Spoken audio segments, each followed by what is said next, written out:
Welcome to another day of Ether Raids. We are taking on Thunder, and we're going to go with the Corrin team today. This is probably the only time that I'm going to use this team this week. It might be, actually, because... I don't know, man. He needs merges or a skill or something. He's just not very good. I don't know what it is, but I have not been enjoying my time trying to use this unit. I don't know. Yeah, anyways. Basically, we're just going to bait Leon and then figure out the rest of this map from here. I've been getting pretty lucky with these defenses. Freya on defense, pretty rare to see. So yeah, we take those, and from here, all I gotta do is take out the nukes and then take out the melee threats afterwards. Getting the pots is probably gonna be the hardest part since they're all the way in the back, but should be good to go regardless. And yeah, which way to go? That aside, still haven't spoken about the banner, I think. I think this is one of the best Fae channels we've had in a while. Well, isn't this like the second one for the year? Yeah, I think so. So yeah, there's that too.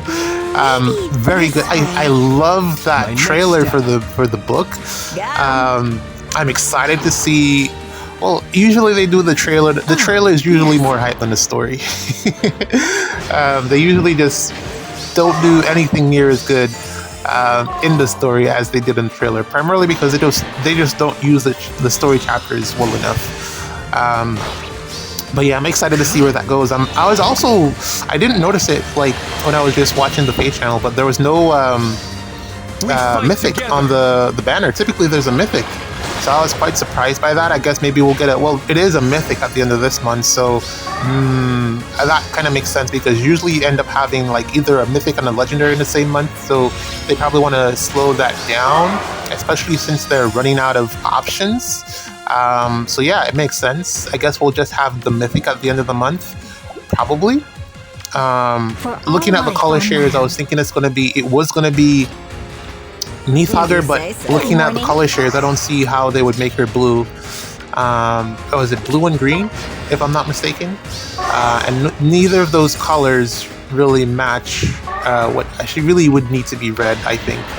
She could be blue, but blue armored far save, I think she would really need to be red, in my opinion, for her to really like make a big impact, and for there to be counterplay around her. So yeah, I don't think it's going to be Neathhugger, which leaves us with the new mythic that we got from the channel, or the new character that we got from the channel. Maybe one of them, or well, we already, because it looks like Ratatoskr is dead. I was gonna say whoever dies is the one that we normally get, but we already have Ratatoskr, so I don't know. Maybe they're gonna kill somebody else. We'll see. But yeah, hopefully it's a defense mythic because desperately needed. Offense needs nothing more, like literally nothing more. They just got Breath of Life 4. That throws everything on its head. Offense needs nothing.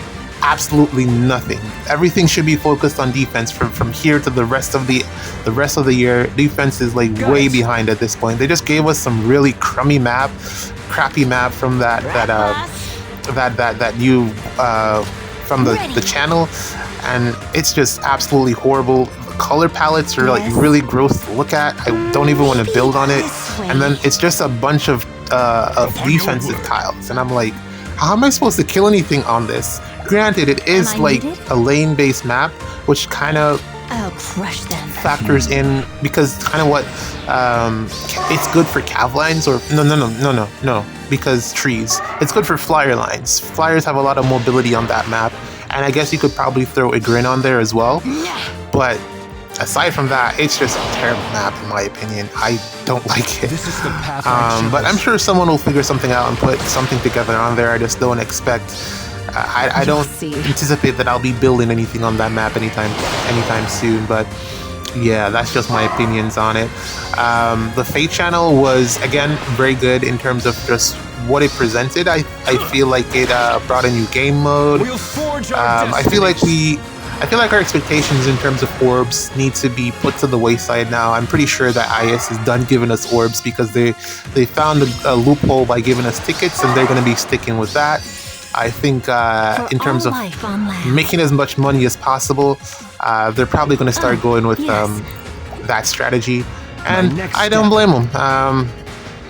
It's a money-making business at the end of the day, and if they give out orbs for free, that's less money for them, so I don't blame them. Probably I would have expected more tickets. That would have been cool, but that's not what we got. My concern here also is how do I kill Ike, and I'm hoping that Vale can do it, but we'll have to figure that out later. But anyways, we'll forge our destinies. The banner, Dawn Brigade. I'm excited to get Kaya and Soth. On your word. Breath of Life 4 is going to be, well, I mean, just looking at the description of the skill, it's pretty easy to see what it's going to do. It's going to just make Ike unkillable, but I am going to be excited to test it out for myself just to see how it functions. That aside, because Ike doesn't necessarily have a C skill.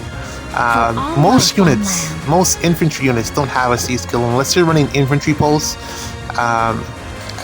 Aside from that, I mean, what are you really running? There isn't like, they need to like, I think this Breath of Life is probably a step in the right direction as it relates to a supportive C skill.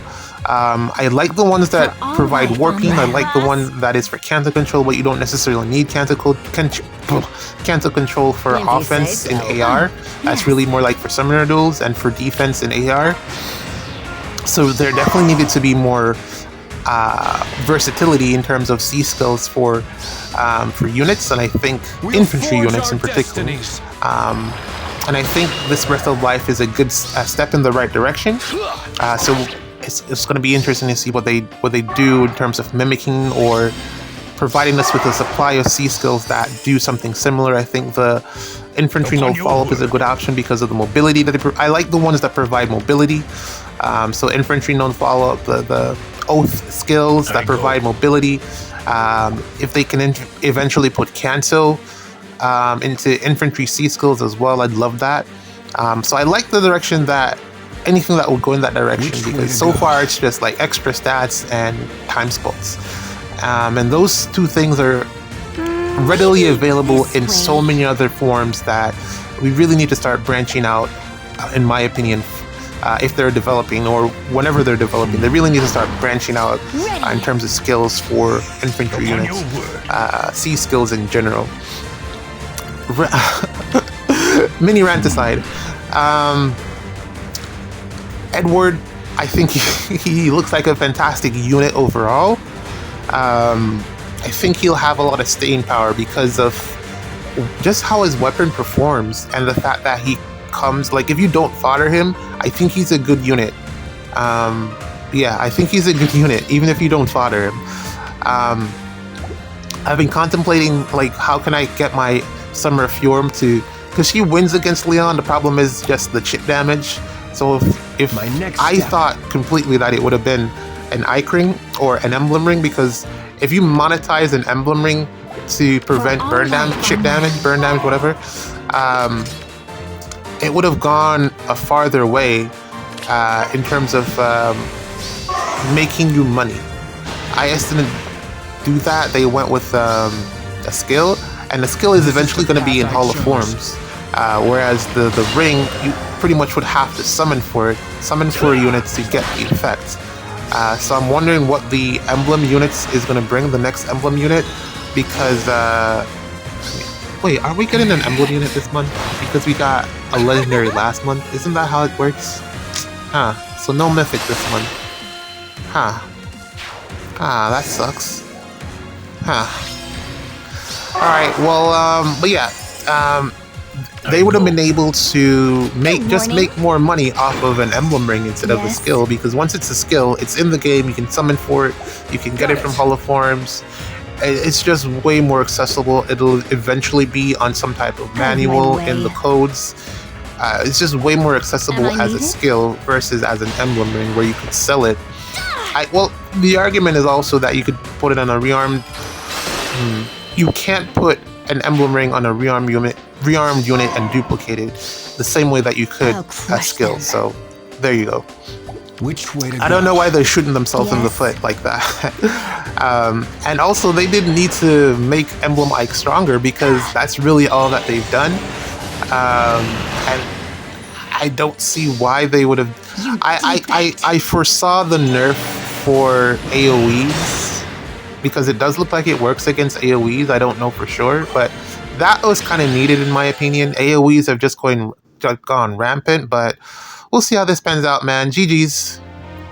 Welcome to another day of Ether Raids. We're taking on a Japanese player here, and just to continue from our doom and gloom talk from the previous segment here of the video, this is actually a pretty nice defense. I was considering how to approach it, and just looking at how much Fatal Smoke there was, I just decided maybe not a good idea to use Ike on this one, so we're going to go with the Edelgard team. Should be pretty straightforward.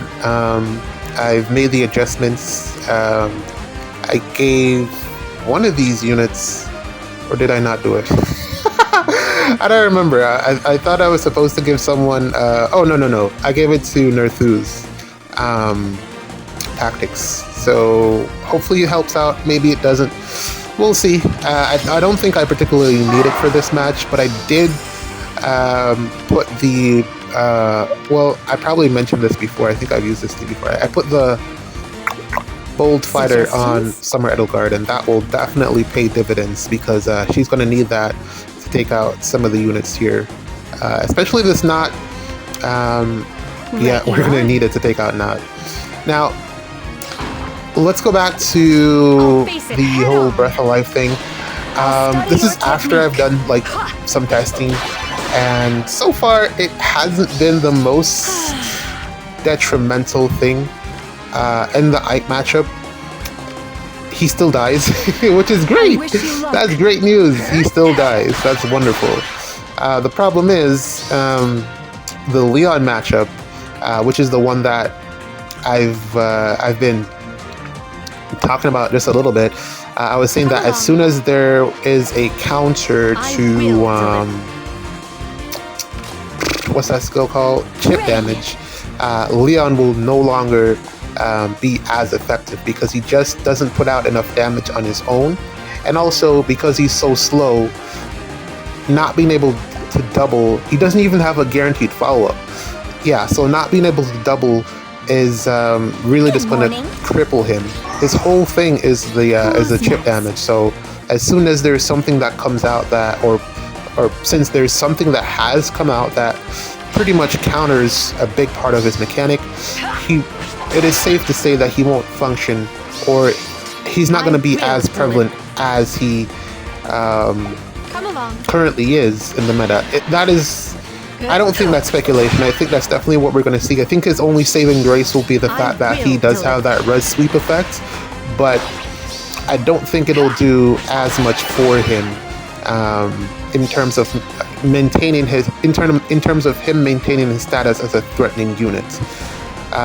This Safi has passed, as well as this Knot has passed. So Knot has to die pretty much, but Safi will stay because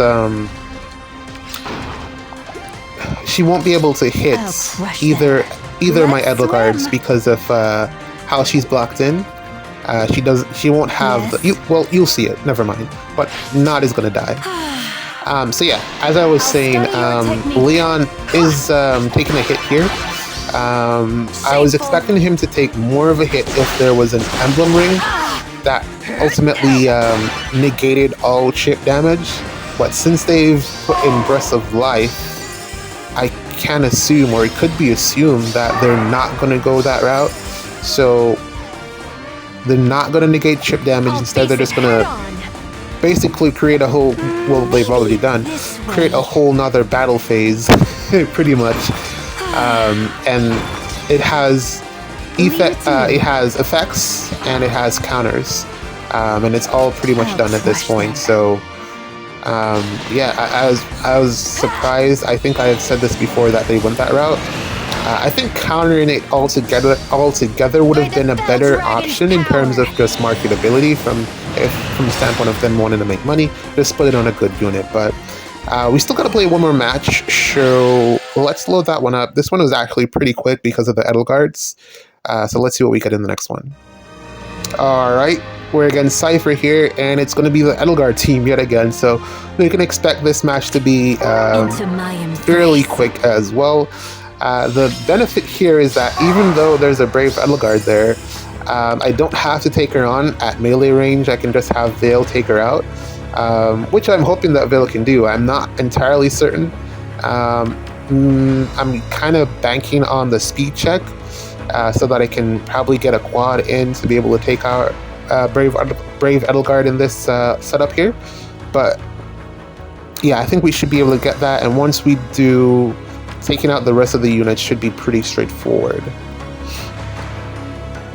Yeah, so anyways, back to what I was saying. I was very surprised that they went that route. I think I mentioned that like a couple of times now, in terms of not monetizing off the chip damage by making it an emblem ring. That being said, Ike still dies. Leon kind of took a hit, primarily in the Ike matchup. And I think since Ike's C slot is pretty much free, I'm undoubtedly, if you see an Ike, he probably has Breath of Life 4, because there's no point in him running Canto Control. It doesn't offer anything to him himself. It makes him a interesting choice as a support unit, but it doesn't offer anything to Ike himself. And Breath of Life 4 actually gives like additional defense plus the healing and stuff. So I think it's actually fantastic for Ike as a C skill. It's fantastic for even Summer Fjorm, who I might put it on, because that's one of the main reasons that she was losing the matchup against Duo Leon, is because of the chip damage. So once, and we got the kill here on Brave Edelgard, and we also got the quad, so that's nice. So yeah, so once the chip damage is mitigated, Fjorm does a lot better against Summer Duo Leon actually, which actually puts her not like directly back in the meta for me, but she does take a jump because she has that how her special works. So yeah, she does take a jump for me in that aspect. But overall, my thoughts on it are that it's good. I don't think they're gonna go the full way or the full direction of putting a full counter to the whole chip damage based off what they've done. So I'm kind of interested to see what we're going to get at the end of the month now, because that was my whole thought. I thought they would release the unit to counter the chip damage meta before CYL, because it came out last CYL with Brave Golvig essentially. So I thought they would release a unit, or was it before that? Actually, yeah, it was before that with Mythic Golvig. So yeah, I thought there would have been a... did Mythic Golvig come out before Brave? No, Brave Golvig came out first, yeah. So I thought they would have released a unit to counter the whole chip damage meta, but it doesn't look like that's going to happen on this upcoming Mythic or Legendary or Emblem banner. I don't know, it really throws a lot of things into question. Edward himself is actually a fantastic unit. Probably really good to get some merges on. Thoth suffers from just not being able to do a lot of damage. I probably want to give him a Cultist Strike, but I only picked up one copy, so I don't think I want to fodder a Cultist Strike to him just yet. He's not performing the best. And then Nakaya is fantastic. She is simply terrific. Doesn't one-shot Ike. Can, but it depends on how you set it up. GG's.